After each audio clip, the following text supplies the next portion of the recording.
से किया गया था ये गंदा जवाब था कि पैसे लेकर चले जाते हैं। दुनिया में एक काम बताओ जो बगैर पैसे का होता हो, एक काम बताओ जो बगैर पैसे के। कपड़ा कोई सिलाते ना उनसे पैसा नहीं लेता, सब्जी लाते को पैसा नहीं लेता, इमाम बगैर पैसे के रहेगा उसके बच्चों का खत्म करोगे। रातों रात आगे ना जाना 5-5 हजार 6-6 हजार की गाड़ियां हम लेके किराए पे सफर करने वाले कौन लाएगा? ये गंदा जो महफिलों में कहते हो, अगर ये अज़ीमत दीन न होना तो तुम्हारी जिंदगी कुत्ते की तरह हो जाएगी, जानवरों की तरह जिंदगी हो जाएगी। ये इन आलिमों का एहसान है, ये इन उलमा का एहसान है, तुम्हें रातों रात सफर करके तुम्हें दीन सिखाया। एक बात को बुलाइए 3 लाख रुपए लेता है, एक को बुलाइए 1 लाख रुपए लेता है, एक को बुलाइए 50,000 लेता है। आलिम को दीन सिखाने के लिए, वुज़ू का तरीका बताने के लिए, अरकान इस्लाम सिखाने के लिए, शरीयत की बातें बताने के लिए। ये मौलवी बयान खड़े हो गए, शाम नहीं आती, ये वारिस नबी है, नबी के वारिस हैं, मेरे नबी पाक सल्लल्लाहु अलैहि वसल्लम के इल्म के खिलाफ वारिस हैं। जवाब सब तौबा करो, तौबा न कल क़यामत में इसका सामना करना पड़ेगा। मुसलमानों, अगर या अल्लाह न हो तो तुम्हारी नमाज जनाजा पढ़ाने वाला कोई नहीं होगा, या अल्लाह न हो तो तुम्हारे निकाह पढ़ाने वाला कोई नहीं होगा, या अल्लाह न हो तो तुम्हारे बच्चों के चांद में अज़ान देने वाला कोई नहीं होगा, या अल्लाह न हो तो तुम्हें गुस्ल देने के तरीका याद नहीं आएगा, तो मुर्दे को गुस्ल कैसे देगा? तुम्हारे नमाज जनाजा कौन पढ़ाएगा? तुम्हारे माता बच्चों को कौन पढ़ाएगा? तुम्हारे बच्चों को कुरान कौन सिखाएगा? तुम्हारे बच्चों को दीन कौन सिखाएगा? आलिमों का एहसान है, तुम नहीं जानते। लोगों ने हमने मुकदमे तक करा के रखे हैं, हम रातों को कैसे भागते हैं तुम्हें दीन सिखाने के लिए, कैसे जाते हैं भागना तो क्या हम अरबपति हो गए कि ये 10-15 हजार रोजाना दे दिया हमारी फैक्ट्री चल रही है? तौबा करो, तौबा इन बातों से। ये उलमा का हमारे ऊपर एहसान है कि लंबे सफर कर हमारे दरमियान आते हैं। और अब तो मिजाज आ गया हमारा, हम बहुत सारी जगह माजरत तलब कर लेते हैं, भैया बस अपने इलाके के मौलवी को बुला लिया तो लोग क्या कहते हैं मालूम है? हज़रत अल्लाह के रसूल का वास्ता, तुम्हें गौसे आज़म का वास्ता है, सरकार इमाम हुसैन का वास्ता, हमें टाइम दे दीजिए। आज 10 हजार की है, टिकट 10 हजार की है, 20 हजार का फ्लाइट में आने वाले सफर कौन देगा इसे बताओ? तुम चंदा कराने के लिए याशियों को उड़ाते हो। अभी एक जगह डीजे मचे रंडियों पे तकरीबन 1.5 लाख रुपए उठाए, 1 लाख का मोबाइल और 50,000 की गड्डी रंडियों को देने वाले ये हमारे हैं और मौलवियों ने रंडी उठाई जाएगी। गैरत करो, शर्म करो, अपने करे झांक कर देखो कि ये याद किसने सिखाया है, ये दुआएं कुनूत किसने सिखाई है, ये नमाज पढ़ने का तरीका किसने सिखाया है, ये गुस्ल करने का तरीका किसने सिखाया है। खुदा के रास्ते हाथ जोड़ के कहने लगा, बुखारी शरीफ की हदीस है, इन्नमल अअमालु बिन्नियात, अमल का दारोमदार नियत पर है। तुम ये सोचो कि आलिमों से प्यार करो, इसके सीने में हदीस कुरान का इल्म है, तुम्हारा मेरा काम हो जाएगा। अगर हमने से किसी के काले कलम में तुम्हारा अमल है तो तुम हमारी कौम को बचाने नहीं जाओगे, हिसाब हमें भी देना पड़ेगा। दिल रोका, आंखों में आंसू आ जाते हैं, जैसे हमारे मंदिर पे आया फिर ये छोड़ के चला जाता है ऐसे। ये झूले हमने हमारे सारे में तकलीफ नहीं होगी, तुम्हारे लिए हम क्या नहीं खेलते, हमने तुम्हें सिखाने के लिए मुकदमे तक खेले, हम क्या नहीं खेले तुमसे पूछिए आप कैसी कैसी मुश्किलों का दुश्मनों के हम सामने करेंगे। हालांकि चाहते हैं कि हम एक दुकान करके अपने घर में बैठ जाएं, मगर फिर ख्याल आता है कि अल्लाह ने हमें चुना है दीन की खिदमत करने के लिए, अल्लाह ने हमें चुन लिया, इसलिए हमारे मिंबरों पर बैठ के अगर आलिमों की आंखों में आंसू आ गए तो हिसाब देना पड़ेगा। हमने आज सालों रायपुर वालों मैंने ऐसे ऐसे लोगों को देखा जो आलिमों को साथ देना, जब जिंदगी के आखिर लम्हे हुए तो उनके बदन सड़ने लगे, टलने लगे, उनके बदन में कीड़े पड़ गए।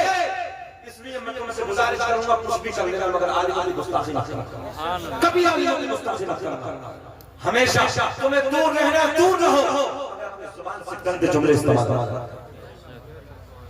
सुने ये आलिम की बात ऐसे नहीं आई है, आखिर में भाई सुने मोहब्बत के साथ गौसे आज़म ने फरमाया मौलाना अब बोलो कि बात तुम्हारी ठीक है कि हमारी।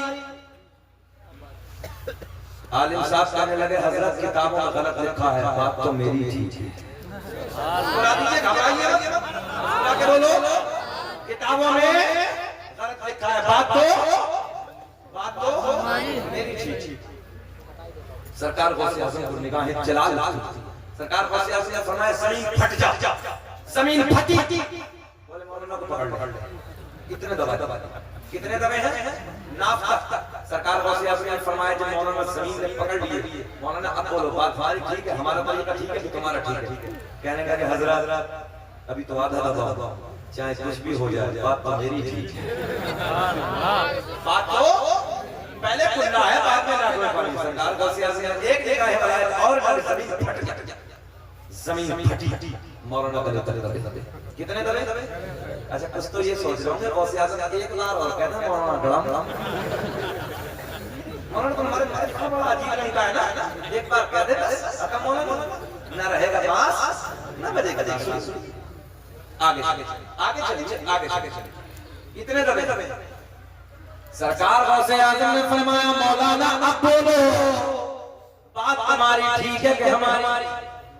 मौलाना गले तक दबे कहने लगे चाहे जान चली जाए बात तो मेरी ठीक है।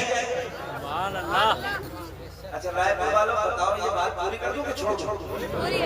अगले साल सुना देगा अभी जरा मुस्कुरा के बोल दो सुभान अल्लाह।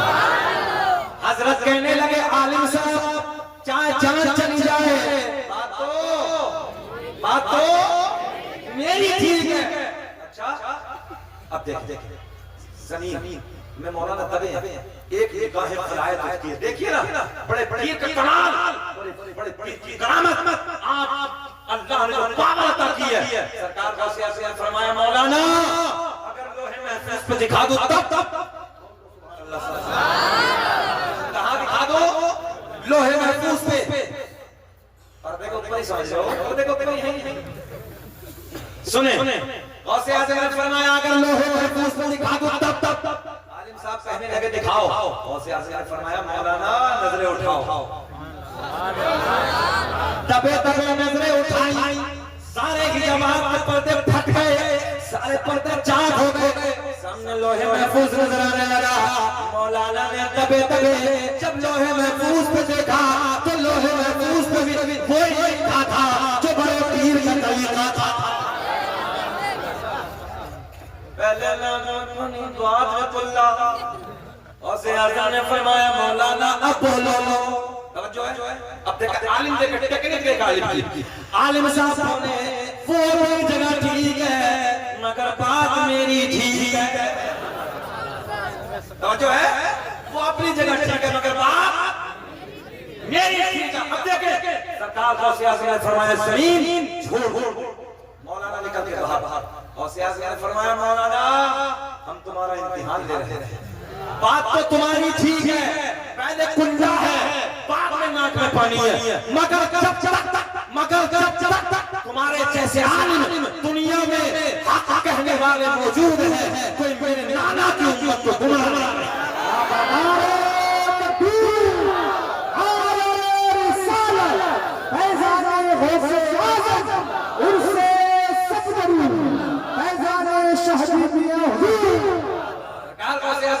मौलाना जब तक तुम्हारे जैसे हक कहने वाले आलिम दुनिया में मौजूद हैं कोई मेरे नाना की उम्मत को गुमराह नहीं कर सकता। तभी तो मेरा इमाम परेने की शान सुन्नियत की जान इल्म की चट्टान अपना कलम उठा कर लिखते हैं वाह क्या उम्र है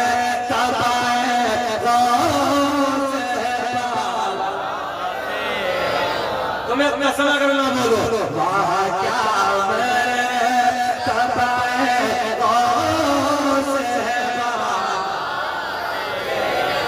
ऊंचे ऊंचा के सरों से कदमाला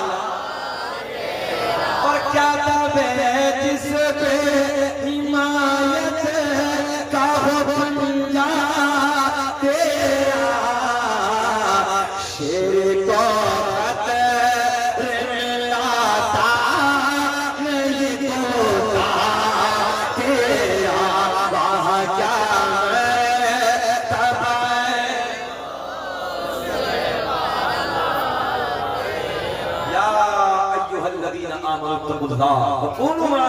ईमान वालों अल्लाह से डरो और के साथ हो जाओ।